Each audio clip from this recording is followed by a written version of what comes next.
নমুনা যে ইজতেমা কুড়িগ্রামে সে ইজতেমা ঠিক না। পরে আমি আরো শিওর হওয়ার জন্য পিসা হুজুরকে ফোন দিলাম, হুজুর ইজতেমা কি এই তারিখে? হ্যাঁ। বলে তাহলে তো আমি মানুষ পাবো না, কুড়িগ্রামের মানুষ আল্লাহওয়ালার জন্য পাবো, পিসা হুজুরের জন্য কলিজা দিতে পারে, ঠিক কিনা? তখন আমি ডেটটা কেটে দিয়ে এইটা দিছি। সার্থক আপনারা, আলহামদুলিল্লাহ সার্থক। দেখেন না মাঝে মাঝে হুজুরেরা ওয়াজের ময়দানে লাফায়, চিল্লায়া চিল্লায়া জিকির করে। অনেকে বলে এটা বুঝি ভণ্ড হয়ে গেছে। না না, ওই বান্দা আল্লাহর হয়ে গেছে। দুনিয়ার কিছুই ভালো লাগে না, তখন সে আমার মাওলারে তালাশ করে। আমার দয়ার মাওলারে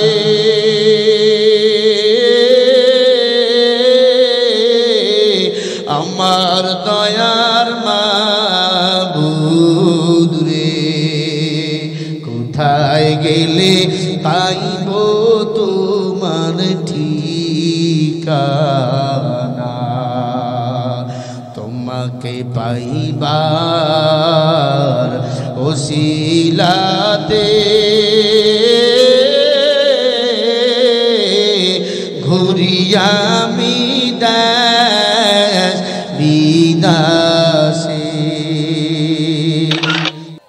কাজ কি ছিল আপনার? নারী পুরুষ সমান অধিকার। আল্লাহ আপনার দিয়ে শুরু করছে, মাইয়ারাও বাচ্চা দেয়, ছেলেরাও বাচ্চা দিবে, তাহলে সমান অধিকার। তোমার পেটে 9 মাসের বাচ্চা, আর 1 মাস পরে বাচ্চা হইব, রেডি হও। বউকে ডাক দিয়া কয়, বউ আয় বউ, ডাক্তার বলছে আর 1 মাস বাকি। কি করবো রে বউ? বউ কই কথা কম করে, বাটপার। মেয়েরা যা পারে পুরুষরা তা পারে না, পুরুষরা যা পারে মেয়েরা তা পারে না। ওরে বাটপারে আজম, ওই বাচ্চা তোমার না, ওই বাচ্চা হলো আমার। আজকে থেকে কান ধরে উঠবোস করা, নারী পুরুষ সমান অধিকার, কোনোদিন স্লোগান দিবি না। ডাক দিয়া কয়, বউ একটুতে বাসলাম, আর কিছুদিন গেলে সিজার করা লাগতো, ঠিক কিনা? ডক্টর নামে কষাই হয়েছে, কষাই। অ্যাম্বুলেন্স বাঁচলে ওরা ছুরি ধার দেয়, গেলেই কই সিজার করা লাগবে। বাচ্চার মুখ উল্টে হয়ে আছে। আল্লাহ কি কানারে, ওর মুখ উল্টা করে রাখছে। কথা কয় না। এই আগের মহিলারা 7টা 8টা 10টা বাচ্চা জন্ম দিয়েছে, একটাও সিজার করার আগে নাই। ধান বাঁধতে বাঁধতে বাঁধতে, ধান ঢেকিতে বাঁধতে বাঁধতে, পাহাড় দিতে দিতে তাদের বাচ্চাগুলো হয়েছে। আগে তো রাস্তাগুলো এত সুন্দর ছিল না, গর্ত ছিল, ভ্যানে চইরা, গরুর গাড়ি চইরা। মাকে ওই কুড়িগ্রাম মেডিকেলে নিয়ে যাবে, পেট ব্যথা, ওই গরুর গাড়ি রাস্তার মধ্যে একবার এদিকে যায় একবার এদিকে যায়, রাস্তার মধ্যেই বাচ্চা হয়ে যায়। এত সিজার ছিল না, এখন এত সিজার কেন জানো? এই মহিলাদের আমল এলে কমে গেছে। আগে প্রতিটি ঘরে ঘরে কোরআন তেলাওয়াত হতো, হইতো না? এখন হয়। এখন কিরণমালা চলে, এখন ডিসেন্টিনা চলে। বুড়াটাও টিভি দেখি, এত মজা রে, আছে না? না ওরে বুড়া রে, তোর মৃত্যুর চিঠি আইয়া গেছে, এরপরও টিভি চায়। এই উলিপুরের এক বুড়া আছে, টিকটক করে, নাতি আর না না কথা করে না। বুড়ার মরণের সিডি চলে আইছে, এরপরে টিকটক করে। এই টিকটক আমাদেরকে জাহান্নামে নিয়ে যাবে। সাহাবা কিরামদের ইতিহাস কত সুন্দর ছিল, তারা কান্না করত। আর এখন তো ময়দানে কোনো কান্নার খবর নাই। কান্নার বয়ান করলে কয় হুজুর ভালো না, হুজুর হাসায় না কেন? বেলাল রাদিয়াল্লাহু তাআলা আনহু কালো সাহাবা, বকরিগুলোকে জমিনের মধ্যে ঘাস খাওয়াইতেছে। গুহার ভিতর থেকে আমার নবী ডাক দিয়া কয়, রাখাল একটু আসবা। বেলাল বলে আমি দৌড় দিয়ে চলে গেলাম গুহার ভিতরে, গিয়া দেখি একটা পূর্ণিমার চাঁদের মতো মানুষ বসে আছে। সুবহানাল্লাহ বলেন। আমার নবীর চেহারার সামনে পূর্ণিমার চাঁদ কিছুই না, আকাশের তারকা চন্দ্রগুলি কিছুই না। বেলাল আমার নবীর সামনে গেলে ডাক দিয়ে বলে, রাখাল তুমি যে বকরিগুলাকে ঘাস খাওয়াও, একটা বকরি নিয়ে আসো, আমি মুহাম্মদ সেখান থেকে কিছু দুধ পান করব। বেলাল ডাক দিয়ে বলে, আমার বকরি তো দুধ দেয় না, যত বকরি এই ময়দানে আছে একটাও দুধ দেয় না। আল্লাহর নবী ডাক দিয়ে বলে, যেটা দুধ দেওয়ার সম্ভাবনা নাই সেটারে নিয়ে আসো। বেলাল বলে, আমি নিয়ে গেলাম। নবীজি ওলানের মধ্যে হাত দিয়ে বলে, আল্লাহ এই শুকনা বকরিটার ওলানের মধ্যে তুমি দুধের ব্যবস্থা করে দাও। এই জোরে বলো না সুবহানাল্লাহ। বেলাল বলে, আমি তাকে দেখি, সাথে সাথে শুকনা বকরিটার ওলানের মধ্যে দুধ এসে টইটাম্বুর হয়ে গেল। আমাকে বলে, রাখাল তুমিও খা, আমাকেও দাও। আমি অবাক হয়ে গেলাম, কে এই মানুষটা, কে নার পরিচয়, কি নার নাম আমি জিজ্ঞাসা করলাম না। দ্বিতীয় দিন আমি আবার সেখানে বকরি নিয়ে চলে গেলাম। গুহার মধ্যে আমার কানটা রেখে দিয়েছি, কখন আমাকে রাখাল বলে ডাক দেয়। আমাকে যদি এবার ডাক দেয়, আমি দৌড় দিয়ে জিজ্ঞাসা করবো তার নাম কি। আমি তো বেলাল, আফ্রিকার জঙ্গলের, আমি কালো, আমি গোলামের ঘরের গোলাম, আমার কোনো মূল্য নাই। এত সুন্দর মানুষ আমাকে দুধ পান করাইছি, আমাকে আবার ডাক দিয়া কয়, রাখাল আসো তুমি একটু তোমার সাথে কথা বলবো। আমি দৌড় দিয়ে চলে গেলাম। পূর্ণিমার চাঁদের মতো সুন্দর একটা মানুষ ডাক দিয়া কয়, রাখাল কালকে তোমার বকরির দুধ খেয়েছি, আজকে আমি তোমার কিছু ফল খাওয়াতে চাই। তবে এই ফল দুনিয়ার কোনো ফল নয়, এই ফল হলো আমার আল্লাহর জান্নাতের ফল। বলবেন, হুজুর এই ফল কেমনে আসলো? জিবরিল আমিন জান্নাত থেকে ফল নিজে নিয়ে আইছি। কয়, নবী আপনি খান, এই গুহার মধ্যে আপনি একা একা কাফেরদের ভয়ে বইয়া রয়েছেন, আপনি এখানে ফল খান। সুবহানাল্লাহ বলেন। বেলাল ফল চাবাইতেছে, চোখ দিয়ে পানিগুলো পরে ডাক দিয়ে বলেন, এ আল্লাহর বান্দা, আমি তো আপনারে চিনি না, কে আপনি, কে আপনার পরিচয়? আমার নবী চোখের পানি ছেড়ে বলে, আমার নাম হলো মুহাম্মদ সাল্লাল্লাহু আলাইহি ওয়াসাল্লাম। আমার বাবার নাম আব্দুল্লাহ, আমার দাদার নাম আব্দুল মুত্তালিব, আমার মায়ের নাম আমিনা, আমার বংশ হলো কুরাইশ বংশ, আমার শহর হলো মক্কা শহর।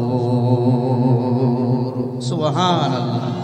বেলাল ডাক দিয়ে বলে, শুনেছি আবু জেহেল, আবু লাহাব বলতো, উমাইয়া বলতো, মক্কায় একটা পাগল আছে, ওই পাগলের কাছে যাইও না, পাগল নাকি কামড় দিয়া দেয়। নবী গো, যারা আপনাকে পাগল বলে তারাই হলো এই দুনিয়ার শ্রেষ্ঠ পাগল। এরে যুবক, বেলাল ডাক দিয়ে বলে, পয়গম্বর এত সুন্দর করে আল্লাহ আপনাকে বানাইছে, আমার মনে হয় দ্বিতীয় কোনো মানুষ এই দুনিয়াতে এত সুন্দর নাই। ভাই আপনাদের খারাপ লাগে? খারাপ লাগলে আমি ছেড়ে দিই তাহলে। এই যে একজন উঠছে ফট করে,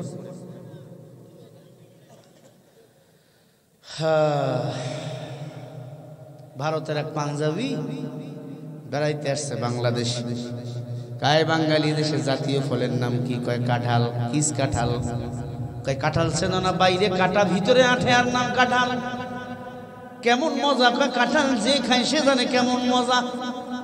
কেমনে খামু? কয় হাতছে বাটাবি, মুখছে খাবি, সাবধান, মুখ লাগাইলে ধ্বংস হয়ে যাবে, হাত লাগাইলে ধ্বংস হয়ে যাবি।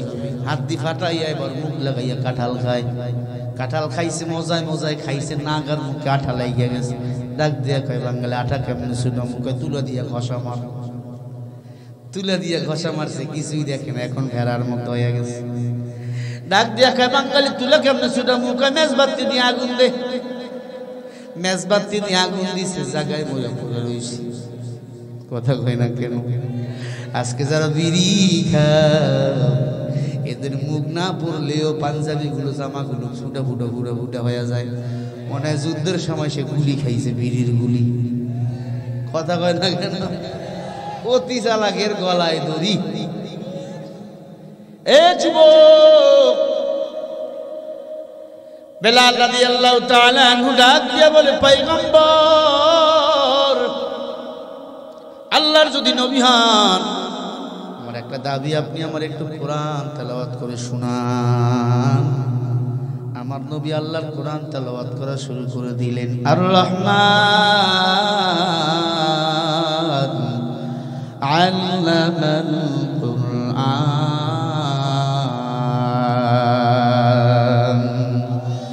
খালাকাল ইনসানা আল্লামাহুল বায়ান। আর রহমান, রহমান কে? আল্লাহকে আমি রহমান। আল্লাহ নিজেই নিজের পরিচয় দেয়, আল্লামাল কোরআন, আমি আল্লাহ তোমাদের কোরআন শিখাইলাম। খালাকাল ইনসান, মানুষ বানাইলাম। আচ্ছা, মানুষ দুনিয়াতে আসছে না, কোরআন শিখছে আগে? দুনিয়াতে আইছি আগে, কিন্তু আল্লাহ বলে আমি আল্লাহ কোরআন শিখাইলাম। এই কথা বলার কারণ হলো কোরআনের সাথে সম্পর্ক রাখা লাগবে। যার সম্পর্ক কোরআনের সাথে নাই, সে আল্লাহর প্রিয় বান্দা কখনো হতে পারে না। খালাকাল ইনসান, মানুষকে কে বানিয়েছেন? জোরে বলে। এই না ফরমান, তোর পা দুইটা কত সুন্দর। আল্লাহ পা কেন দিয়েছে জানো? হেঁটে হেঁটে মসজিদে যাইবা। হাত কেন দিয়েছে জানো? কোরআন পড়বা, মুনাজাতে কাঁদবা। কপাল আল্লাহ কেন দিয়েছে রে যুবক?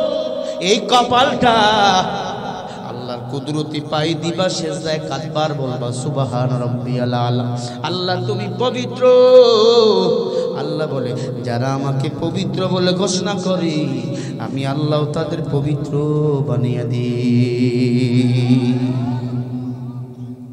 মুসলমান ইমানদার,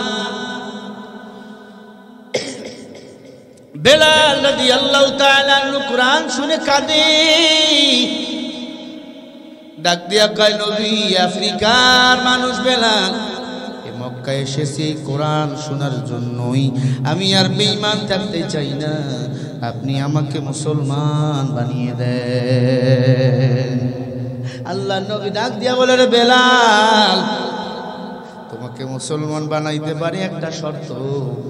এটা পুরো কাজ এখন করা যাবে না, বেঈমানদের মাথা গরম, আমি মুহাম্মদকে পেলেও তারা মেরে ফেলবে। হযরত বেলাল ইসলাম ধর্ম গ্রহণ করলেন। হযরত বেলাল ইসলাম ধর্ম গ্রহণ করার পর উমাইয়ার গোয়াল ঘরে ঘুমায় হরিণগুলো, বকরিগুলো, ভেড়াগুলো। বেলাল যখন সেজদা দেয়, চুপে চুপে ওই প্রাণীগুলো সেজদায় চলে যায়। বেলাল যখন জিকির করে আল্লাহর, ওই প্রাণীগুলো আমার আল্লাহর জিকির করে। আল্লাহ বলেন, ফাযকুরুনি আযকুরুকুম ওয়াশকুরুলি ওয়ালা তাগফিরুন।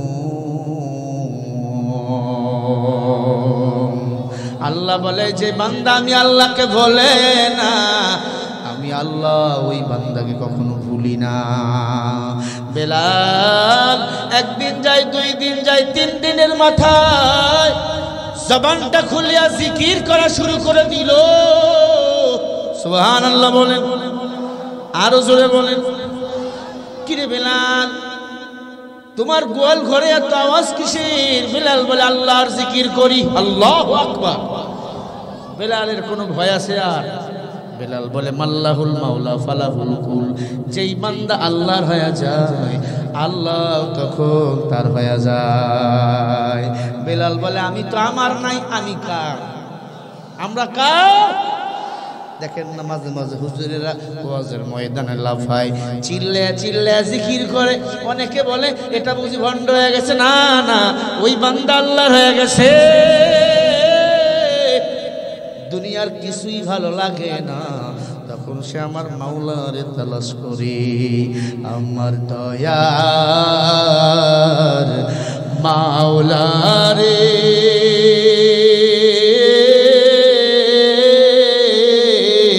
আমার দয়ার মাবুদ রে, কোথায় গেলে পাইব তোমার ঠিকানা? তোমাকে তোমাকে পাইবার ওসিলাতে ঘুরিয়ামি দেশ বিদাসে কবুল করে নাও না মনের বাসনা তোমাকে পাইবার ওসিলাতে হাত দিলাম আমি পীরের হাতে কবুল করে নাও না মনের বাসনা আমার দয়ার মাওলা রে আমার দয়ার মাবুদ রে কোথায় গেলে পাইব তোমার ঠিকানা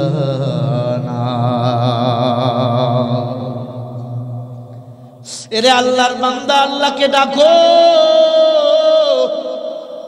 আল্লাহর তালাশ করো গানের প্যান্ডেলে গেলে আল্লাহর পাইবা না ওয়াজের প্যান্ডেলে যাও মসজিদে যাও মাদ্রাসায় যাও আল্লাহ ওয়ালার কাছে যাও আল্লাহকে পেয়ে যাইবা ওই বেলাল আফ্রিকার জঙ্গলের কাফের বেলাল আমার নবীর কাছে গেল ইমানদার হয়ে গেল এখন ইমান পাওয়ার পরে উমাইয়া বলে ইমান ছেড়ে দাও বেলাল ডাক দিয়ে বলে আয় উমাইয়া আমি বেলালকে যদি মেরে ফেলে দাও ইমান আমি ছাড়ব না বেলালকে গাছের সাথে বাঁধা গরম আগুনের কয়লার মধ্যে শোয়ানো হয় আগুনের কয়লাগুলো বেলালের পিঠের মধ্যে ফুসফুস করে ঢুকতেছে বেলাল চিল্লায় আহাদ কুল হুয়াল্লাহু আহাদ আল্লাহ কয়জন বলেন জোরে বলেন আল্লাহ কয়জন ডাক দিয়া বলে আহাদ ওরে বেঈমান যতই মারো না কেন আল্লাহকে আমি ভুলে যেতে পারবো না বেলালের পিঠের মধ্যে বেলেট দিয়ে ছিঁড়ে দেওয়া হলো ওই চিরা জাগার মধ্যে লবণ আর মরিচ লাগায়া দেয় ওই বেলালের শরীরের মধ্যে এত যন্ত্রণা হয় এরে আসে বেলাল জোরে জোরে চিল্লায় আহাদ আহাদ আহাদ আল্লাহ একজন আল্লাহ একজন আল্লাহ একজন এই আল্লাহর বান্দা এত কষ্ট তো এখনো আপনারা শামিল হন নাই বেলালের শরীরটা চলে না জিহ্বা দিয়ে হাত করে বেলালের গলায় চাপ দিলে বেলাল জিহ্বাটা বাহির করে দেয় নিঃশ্বাস দিতে পারে না বেলালের জিহ্বার মধ্যে কাঁটা ঘেরে দেয় ওই কাঁটাওয়ালা জিহ্বা দিয়ে রক্ত পড়ে বেলাল বলে আহা আমার আল্লাহ একজন আর আমার কেউ না বেলাল লড়তে পারে না চড়তে পারে না দুই পায়ের মধ্যে রশি লাগাইয়া বালুর মধ্যে শেষরায় বেলাল রে এমনি তো কাটা পিঠ রক্ত করতেছে শেষরে শেষরাইয়া পিঠটা ঝাঁঝরা হয়ে গেল একটা খেজুরের গাছ বেলালের দুই গরুর মাঝখানে যখন চাপ দিয়ে দিল লজ্জা স্থানটাকে লেগে ফেটে গেল বেলালের বেলাল চিল্লে আল্লাহ সহ্য করা যায় না রে আল্লাহ তবে ইমানের উপর অটল রাখিও আয় আল্লাহ বেঈমান বানিয়ে মৃত্যু দিও না আল্লাহু আকবার বলে বেলাল এত কষ্ট দিয়েছে এই বেঈমানের দল সে অনুযায়ী কষ্টটা আমরা এখনো পাই নাই উমাইয়া ডাক দিয়ে বলে কে মেরেই ফেলো কি হবে আবু জেহেল বলে না একে আমরা বিক্রি করব কে কিনবে আবু বকর সিদ্দিক ডাক দিয়ে বলে আমরা কিনবো বেলালকে আবু বকর তুমি তো গরিব বলে আমার ভাই ওসমান আছে ধনী এই পৃথিবীতে শ্রেষ্ঠ ধনী হলো ওসমান আল্লাহু আকবার ওসমান রাদিয়াল্লাহু তাআলা ডাক দিয়ে বলে উমাইয়া কত নিবা আমি বেলালকে কিনবো আমার নবী ডাক দিয়া বলে ওসমান বেলালকে আমার চাই কারণ আমার আল্লাহ বেলালকে বড় পছন্দ করে নবী জান্নাতে গিয়া দেখে বেলাল হাঁটার আওয়াজ জান্নাতে শুনতে শোনা যায় কথা কয় না বেলালের হাঁটার আওয়াজ জান্নাতে শুনতে পায় নমুনা যে ইজতেমা কুড়িগ্রামে সে ইজতেমা ঠিক না পরে আমি আরো শিওর হওয়ার জন্য পিসা হুজুরকে ফোন দিলাম হুজুর ইজতেমা কি এই তারিখে ভাই হ্যাঁ বলে তাহলে তো আমি মানুষ পাবো না কুড়িগ্রামের মানুষ আল্লাহ ওয়ালার জন্য পাবো পিসা হুজুরের জন্য কলিজা দিতে পারে ঠিক কি না তখন আমি ডেটটা কেটে দিয়ে এইটা দিছি সার্থক আপনার আলহামদুলিল্লাহ সার্থক এই মাহফিলটা যেন প্রতি বছরই চালু থাকে বলেন না আলহামদুলিল্লাহ এই মাহফিল প্রতি বছর চলবে তো ইনশাআল্লাহ আমি যুবকদেরকে বলবো তোমরা এরা আমাকে নাজিম খাদ্য থেকে রিসিভ করেছে ভালোবাসা আল্লাহর জন্য শুধু এই মাহফিল করলে হবে না আমি তোমাদের পায়ে ধরি বলি নামাজ ছেড়ে দিব না নামাজ যারা ছেড়ে দেয় তারা নবীর উম্মত হতে পারে না 2 রাকাত ফজরের সুন্নত নামাজের দাম কত জানেন সারা দুনিয়া যদি 8000 বার বিক্রি করে দেন ফজরের 2 রাকাত সুন্নত নামাজের সমান মূল্য হবে না ও যুবকেরা তোমার পা ধরবো আমি নামাজ ছেড়ে দিবা না আমার এই ভাইকেও বলবো নামাজটা আমরা কেউ ছাড়বো না নামাজটা কন্টিনিউ করার চেষ্টা করব মা বাবা যাগো বেঁচে আছে খেদমত করার চেষ্টা করব রাসূলের সুন্নতের দাঁড় রাখার চেষ্টা করব রাজি আছেন মুসলমানেরা কারা কারা একটু হাত তুলে দেখান লিল্লাহি তাকবীর বলেন আল্লাহ নামাজ ছাড়বো না দাড়ি কাটবো না বেপরদায় চলবো না আল্লাহ কবুল করেন জোরে বলেন আমিন বেলাল রাদিয়াল্লাহু তাআলা ঝুলে আছেন খেয়াল করেন শরীর চলে না পানি নাই 7 দিন ধরে বেলাল খায় না পানি চাইলে বালুর মধ্যে পানি ছিটিয়ে দেয় 1 গ্লাস পানি দাও একটা গ্লাস পানি পানিও বেলালকে দেয় না ওসমান ডাক দিয়ে বলে উমাইয়া কত টাকা নিবা বেলালকে কেনার জন্য উমাইয়া বলে আমাকে 17টা খেজুরের বাগান দিতে হবে ওসমান বলে আলহামদুলিল্লাহ 17টা কেন 1700 যদি খেজুরের বাগান চাইতা আমি ওসমান দিয়ে দিতাম কারণ হলো এই বেলালের আমার আল্লাহ নবীর বড় দরকার জোরে বলো সুবহানাল্লাহ আবু জেহেল বলে রে ওসমান এ বেলালের 1 টাকার কোনো মূল্য নাই কালো ওসমান এবার বলে কি জানেন হাসরের ময়দানে সবাই ল্যাংটায়া উঠবে ওসমানও উঠবে আমার নবীর পায়ের গোড়ালি থেকে ওসমান বলে বেলাল উঠবে আমার নবীর পায়ের কিনার থেকে আমরা হাজার হাজার কিলোমিটার হেঁটে হেঁটে যাব হাসরের ময়দানে বেলাল যাবে লাল ঘোড়ায় চড়ে আল্লাহ তাআলা জান্নাতে বেলালের বিবাহ দিবেন হুরের সাথে বলেন না সুবহানাল্লাহ এই বেলাল এত দামি ওই মিশরের দামেস্ক শহরে বেলাল ঘুমায় বেলালের কবর দিয়া মিসকম্বরের ঘ্রাণ বাইর হয় কেন এত দাম বেলাল ইসলাম পাইতে যাইয়া মার খেয়েছে রক্ত ঝরিয়েছে ওরে বাংলাদেশের মানুষ কুড়িগ্রাম উলিপুরের মুসলমান ইসলাম পালন করতে যাইয়া নামাজ পড়তে গিয়া কোরআনের কথা বলতে যাইয়া মার যদি খাও মনে করো তুমি সঠিক পথে আসো তুমি বিফলে যাও না যুবকটা বলতেছিল হুজুর অনেক কষ্ট করেছি অনেক মানুষ সমালোচনা করে সমালোচনা করলেই বুঝবা তুমি সঠিক পথে আছো সফলতা যেখানে সমালোচনা যেখানে ঠিক না ভাই ঠিক বলেন এরে আল্লাহর বান্দা বেলাল রাদিয়াল্লাহু তাআলা আনহুকে নবীজির কাছে চলে গেল আল্লাহর নবী ডাক দিয়া বলে বেলাল কেমন আছো জীর্ণ শীর্ণ শরীর নিয়ে বলে আলহামদুলিল্লাহ বেলালকে মসজিদ নববীর মুয়াজ্জিন বানাইলো। বেলাল আজান না দিলে সকাল হয় না। বেলাল আজান দিলে সকাল হয়। বেলালকে একদিন বাদ দিয়ে নতুন মুয়াজ্জিন বানাইছে। ওই দিন নতুন মুয়াজ্জিন আজান দিয়েছে, আরো সাজিয়ে আজান পৌঁছে না। নবীজি নামাজ পড়ার জন্য তৈয়ার। জিবরিল আমিন ডাক দিয়ে বলে, নবী আজান দেয়া হয়ে গেল, কয়েক ঘন্টা হয়ে গেল, সকাল হয় না। সকাল হবেও না বেলাল যদি আজান না দেয়। কারণ বেলাল কাঁদে। বেলালের কান্না আল্লাহর কাছে বড় কষ্টদায়ক হয়ে গেছে। কারণ বেলাল আল্লাহকে বড় ভালোবাসে, আল্লাহ বেলালকে ভালোবাসে। এই বেলাল বড় কষ্ট পেয়েছে। বেলাল হতে পারে কালো, বেলালের ঈমানটা হলো বড় ভালো। ও নবী গো, বেলাল হলো প্রকৃত মুসলমান। রাদিয়াল্লাহু আনহু ওয়া রাদওয়ান। সাহাবায়ে কেরাম আল্লাহর উপর খুশি, আমার আল্লাহ তাদের উপর খুশি। ওরে আল্লাহর বান্দা, হুব্বুদ দুনিয়া রাসু কুল্লি খতিয়া। দুনিয়ার মোহাব্বত ক্ষতির মূল। দুনিয়ার মোহাব্বত কমিয়ে দাও।